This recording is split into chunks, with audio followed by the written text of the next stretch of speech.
Tab stories. मेहनत में सुख। ये कहानी है राजगढ़ नामक एक गांव में रहने वाले नवनाथ की। नवनाथ एक बहुत ही आलसी और लालची आदमी होता है। उसने अपने जीवन में पहले खूब मेहनत की होती है और उसी मेहनत से उसने कई सारे खेत और जमीन भी बनाई थी। वो अपने समय में एक बहुत ही कमाल का किसान था, लेकिन अब जब उसे सब कुछ हासिल हो चुका था, तब वो लोगों को ठग कर बेईमानी से पैसे कमाता है। सेठ जी, मुझे मेरे पैसे दे दो। आपने कहा था कि आप दिवाली का बोनस भी दोगे, लेकिन ना तो आपने पूरी तनख्वाह दी, ना ही दिवाली का बोनस। मुझसे जितना होता है उतना करता हूँ सबके लिए। और रही बात बोनस की, तो अब दिवाली जा चुकी है, अब सीधे अगली दिवाली में मिलेगा तुझे बोनस। पर सेठ जी, आप ऐसा कैसे कह सकते हैं? गांव में हर एक सेठ अपने किसानों को तनख्वाह के साथ साथ बोनस भी देते हैं, और आप हो कि... अपनी फालतू की बातें बंद कर और जा यहाँ से। और रही बात तेरी तनख्वाह की, तो मैंने कोई पैसे नहीं काटे हैं, तूने ठीक से काम ही नहीं किया है, इसीलिए ये हाल है। चल अब जा यहाँ से। लेकिन सेठ जी, मेरी बात तो सुनिए। नवनाथ उस गरीब किसान को अपने घर से बाहर निकाल देता है। तभी नवनाथ की बीवी देवयानी वहाँ आती है और उसे समझाते हुए कहती है, नवनाथ जी, आप ये जो भी कर रहे हैं वो सरासर गलत है। आपको गरीब किसानों के साथ ऐसा नहीं करना चाहिए। अरे आप खुद कितनी अच्छी किसानी कर सकते हैं। थोड़ी सी मेहनत लेकर आप अपना काम खुद भी तो कर सकते हैं ना। उसके बाद देखना कैसे आपको भी मेहनत में सुख मिलेगा। तुम तो चुप रहो देवयानी, मैंने तुमसे किसी तरह की सलाह नहीं मांगी है। मुझे भली भांति पता है कि मैं क्या कर रहा हूँ। नवनाथ दिन भर खा पी कर आठों पहर बस आराम करता रहता। मेहनत करना वो भूल ही चुका था। उसकी ये अवस्था देखकर उसकी बीवी को बड़ा दुख होता है। कितने मेहनती, ईमानदार और परोपकारी स्वभाव के थे ये, लेकिन अब बिल्कुल उसके विपरीत हो चुके हैं। दिन भर आराम करते रहते हैं और अपने काम दूसरों को सौंप कर उनके साथ भी धोखेबाजी करते हैं। ऐसे ही चलता रहा तो एक दिन बहुत बुरा होगा। भगवान जी, मेरे पति को सद्बुद्धि दीजिए, मैं आपसे विनती करती हूँ। नवनाथ अपने खेत में काम करने वाले किसानों से ढेर सारा काम करवाता है, लेकिन उन्हें उतने पैसे नहीं देता है। सेठ जी, 6 बज चुके हैं, अब तो जाने दीजिए। आप हमें 6 बजे तक के ही पैसे देते हैं। ज्यादा मत बन और चुपचाप 1 घंटा और काम कर, फिर जा यहाँ से। और अगर तूने या किसी और ने मेरी बात नहीं मानी, तो मैं तुम लोगों की आज की कमाई दूंगा ही नहीं, समझे तुम? अब मुझे परेशान मत करना, मैं सोने जा रहा हूँ फिर से। सेठ जी, आज मेरे बेटे का जन्मदिन है, उसे मेले में ले जाना है, देर हो जाएगी सेठ जी। वो सब मैं नहीं जानता, जितना कहा है उतना कर, वरना आज के पैसे भूल जा। और अगर तुझे आज की कमाई डुबाना है तो तू खुशी खुशी अभी के अभी दफा हो सकता है यहाँ से, समझा तू? नवनाथ के इस स्वभाव से सभी किसान बहुत दुखी थे, लेकिन वो बेचारे और करते भी क्या। उनके पास कोई और काम भी नहीं था और गांव में कहीं और काम मिलना भी बहुत मुश्किल था। नवनाथ रोज सुबह जल्दी उठकर पूजा पाठ करता और नाश्ता खाकर फिर से सो जाता। वो नींद से उठता तो केवल किसानों को काम के आदेश देने और खाना खाने, और बाकी के समय वो खर्राटे मारते हुए सोता ही रहा करता। ना जाने कब सुधरेंगे ये, दिन रात सोते रहते हैं। सारा कमरा वैसे का वैसा ही रखा है, परेशान हो गई हूँ मैं तो। तभी नींद में सो रहा नवनाथ देवयानी को अकेले में बड़बड़ करते हुए सुन लेता है और चिढ़कर कहने लगता है, अरे देवयानी, चली जाओ यहाँ से और मुझे चैन से सोने दो, वरना मुझसे बड़ा कोई नहीं होगा, समझी तुम? एक दिन जब नवनाथ से मिलने उसके दूर के मामा जी आते हैं, तब वो उसे यूं आलस करते हुए देखकर कहते हैं, अरे नवनाथ, एक समय था जब तुम कितनी अच्छी किसानी करते थे, कितनी मेहनत करते थे तुम, लेकिन अब तुम आराम फरमा रहे हो। तुम्हारे खेत में काम करने वाले किसान भी अच्छी किसानी करते हैं, लेकिन तुमसे अच्छी नहीं, इसीलिए यूं आराम करना छोड़कर तुम खुद क्यों नहीं करते अपना काम? नहीं मामा जी, अब मैं अमीर बन चुका हूँ और अब मैं एक सेठ बनकर दूसरों से काम करवाता हूँ। अब वो मेहनत वाले दिन चले गए। गरीब लोग मेहनत करते हैं, मुझ जैसे अमीर लोग तो बस मस्त आराम फरमाते हैं। अब बूढ़े होने तक मेहनत ही करता रहूंगा क्या? दूसरों से काम तो करवाते हो, लेकिन वो भी बेईमानी करके। देवयानी, तुम जाकर अपना काम करो, मेरे कामों को लेकर बीच में बोलने का तुम्हारा कोई मतलब नहीं है। यूं देवयानी पर चिल्लाओ मत नवनाथ, लेकिन मेरी एक बात ध्यान से सुनो, इस तरह जीकर कोई फायदा नहीं बेटा। जो व्यक्ति दिन भर आराम करते हैं उसके पास सिर्फ पनौती आती है, संपत्ति नहीं।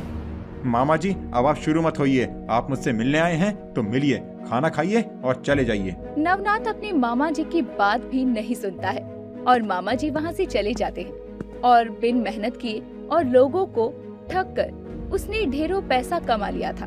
एक दिन अचानक से देवयानी की तबीयत खराब हो जाती है और उसके सीने में बहुत तेज की दर्द होने लगता है। अस्पताल ले जाने के बाद डॉक्टर से पता चलता है कि उसके दिल में छेद है। ये सुनकर नवनाथ हैरान और दंग रह जाता है। क्या ये आप क्या कह रहे हैं डॉक्टर साहब? ऐसा कैसे हो सकता है? देवयानी अब फिर कभी ठीक नहीं हो पाएगी? बताइए ना डॉक्टर साहब। नवनाथ, तुम्हारी पत्नी के दिल में छेद है और उसे भराने के लिए तुम्हें जल्दी से जल्दी ऑपरेशन करवाना होगा और जिसके लिए तुम्हें शहरी अस्पताल जाना होगा, क्योंकि वहीं तुम्हें सारी सुविधाएं मिलेंगी। वो ठीक है डॉक्टर साहब, आप करा दीजिए देवयानी का ऑपरेशन। मुझे उससे कोई आपत्ति नहीं है, लेकिन ऑपरेशन के लिए खर्चा कितना लगेगा? यही कुछ 5-6 लाख रुपए। क्या इतनी मोटी रकम? हाँ नवनाथ, हो सकता है इससे भी ज्यादा लग जाए। आप पूरी व्यवस्था के साथ रहिए, वरना इन वक्त पर आपको ही परेशानी होगी। ठीक है, जैसा आप कहें डॉक्टर साहब। नवनाथ को बड़े ही दुख के साथ अपने लाखों रुपए खर्च करने पड़ते हैं और तब जाकर देवयानी का ऑपरेशन किया जाता है। कुछ दिनों के बाद देवयानी फिर से ठीक हो जाती है और तभी तुम्हारी पत्नी ठीक हो चुकी हैं, लेकिन अगले 3 महीनों तक उन्हें घर के काम मत कराना। जितना आराम करेंगी उतना ही इनकी सेहत के लिए अच्छा होगा। हाँ डॉक्टर साहब, जैसा आप कहें मैं सब कुछ ठीक वैसे ही करूँगा। नवनाथ को ना चाहते हुए भी अपने घर पर एक नौकर रखना पड़ता है और उसे भी तनख्वाह देनी पड़ती है। देवयानी को ये सब देखकर बहुत दुख होता है। फिर एक दिन जब नवनाथ के दरवाजे पर एक भूखा साधु आता है, तभी खाने के लिए कुछ दे दे बेटा, या तनिक कुछ पैसे दे दे, बहुत भूख लगी है बेटा। साधु बाबा, आपको और कोई घर नहीं मिला क्या? सुबह सुबह आप मेरे घर के दरवाजे पर आ गए भीख मांगने। चले जाइए यहाँ से। ऐसा मत कर बेटा, तुझे ऊपर वाला खूब धनवान बनाएगा और तुझे सारी खुशियाँ मिलेंगी। मुझ बूढ़े बेसहारा साधु का पेट भर दे रे बेटा। जी दे दीजिए ना, वहाँ पड़े हुए हैं कुछ पैसे और राजू ने आज सुबह ही हलवा पूड़ी बनाए थे, वो भी दे दो। साधु जी को इस तरह रूठने मत दीजिए। चुप रहो तुम देवयानी, पहले ही तुम्हारे कारण इतना खर्चा हो गया है मेरा, और मैं अपने पैसे ऐसे किसी पर क्यों बर्बाद करूं? ना तो पैसे मुफ्त के हैं, ना ही मेरे घर का राशन। नवनाथ उस साधु को धक्का मारकर वहाँ से भगाता है और वो बेचारा साधु वहाँ से चला जाता है। अब ऐसे ही धीरे धीरे नवनाथ के सारे पैसे यूं ही कहीं न कहीं खर्च होने लगते हैं। एक रात जब तेज तूफानी बारिश होती है, तब उसके घर की कच्ची छत भी टूट जाती है, जिसके बाद पक्की छत बनवाने के लिए भी उसे ढेर सारे पैसे देने पड़ते हैं। अपनी अलमारी से पैसे निकालते वक्त उसे बहुत बुरा लगता है। ये सब क्या हो रहा है?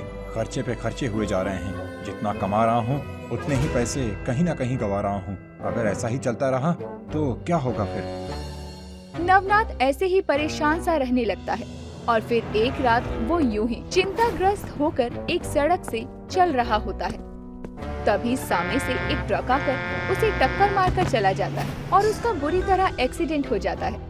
उसे अस्पताल ले जाया जाता है और उसके इलाज में 5 दिन का समय लगता है और वो 5 दिन तक अस्पताल में ही रहता है।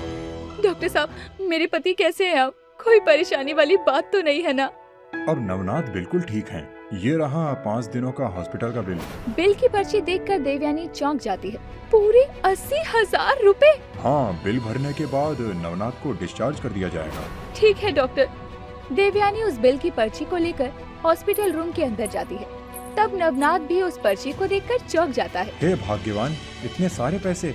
किसने कहा था आपसे उस सुनसान रास्ते से जाने के लिए? आपको पता है ना, वहाँ कोई इंसान नहीं जाता, क्योंकि उस रास्ते से बड़ी बड़ी गाड़ियाँ गुजरती है और साथ ही वहाँ जंगली जानवरों का भी बसेरा है।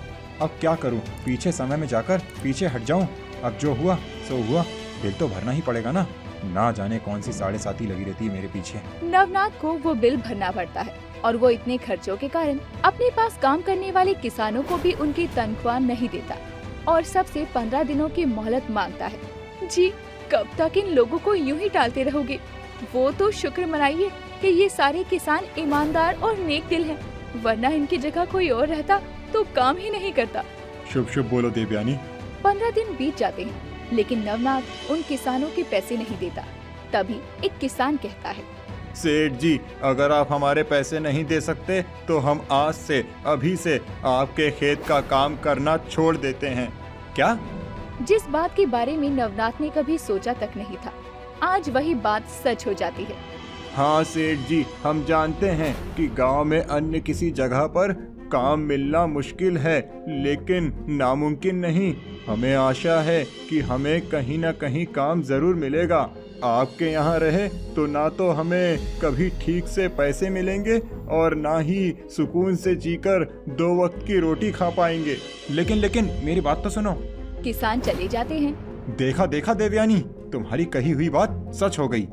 नवनाथ जी, अभी भी समय हाथ से गया नहीं है। आप खुद भी अपनी मेहनत से अपने खेत को संभाल सकते हो, ठीक वैसे ही जैसे पहले संभालते थे। आप क्यों बदल गए हो इतना? अब तुम शुरू मत हो जाओ। अगर आपको कोई समझाने जाए तो आप उसे यही कहते रहते हो, लेकिन कभी आपने अकेले में सोचा है कि आपके साथ ये सब क्यों हो रहा है? अरे जरा चैन से अकेले बैठकर सोचिए, तब जाकर आपको समझ आएगा कि आप कितनी बड़ी गलती कर रहे हैं। आपके हाथ में कला होकर भी आप उस कला का इस्तेमाल नहीं कर रहे हैं, उसका अपमान किए जा रहे हैं। कला भगवान का दिया हुआ प्रसाद होती है और उसका अपमान करना यानी भगवान का अपमान करना है। इतना कहकर देवयानी वहाँ से चली जाती है, जिसके बाद नवनाथ भी सोच में पड़ जाता है और अगले दिन वो गांव की नदी के पास के एक पेड़ की छाया में बैठकर ध्यान से सोचता है। तब उसे समझ आता है कि सच में उसकी गलतियों के कारण ही ये सब होते आया है।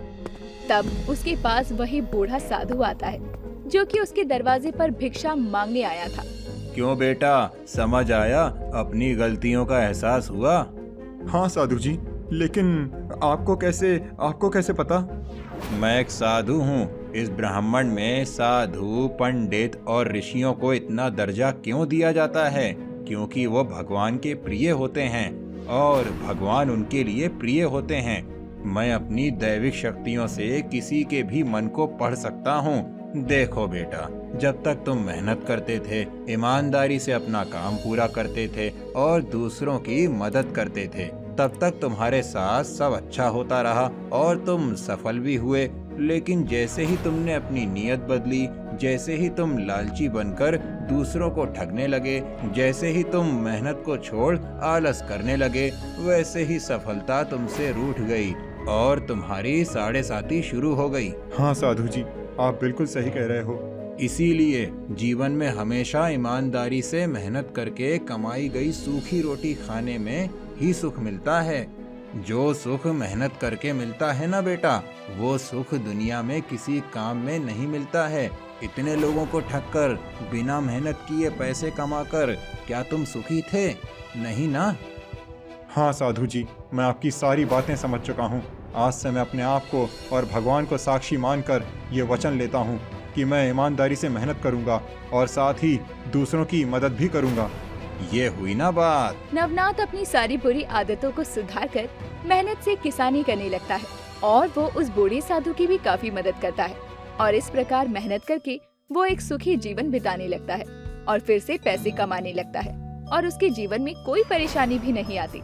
मोरल: मेहनत करे हुए काम से जो सुख मिलता है वो कहीं और से नहीं मिलता।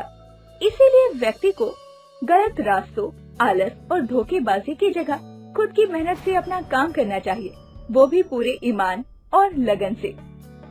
आपको हमारी कहानी कैसी लगी हमें कमेंट करके जरूर बताएं। और साथ में अपने सभी दोस्तों को भी ये लिंक शेयर कर दीजिए ताकि वो भी इस कहानी से कुछ अच्छा सीख सकें। और हाँ, जिन्होंने अब तक हमारे टैब स्टोरीज चैनल को सब्सक्राइब नहीं किया है, वो जल्दी से सब्सक्राइब कर लीजिए और बेल आइकन दबा के नोटिफिकेशन भी ऑन कर लीजिए ताकि हमारी अगली नई कहानी आपको सबसे पहले मिले।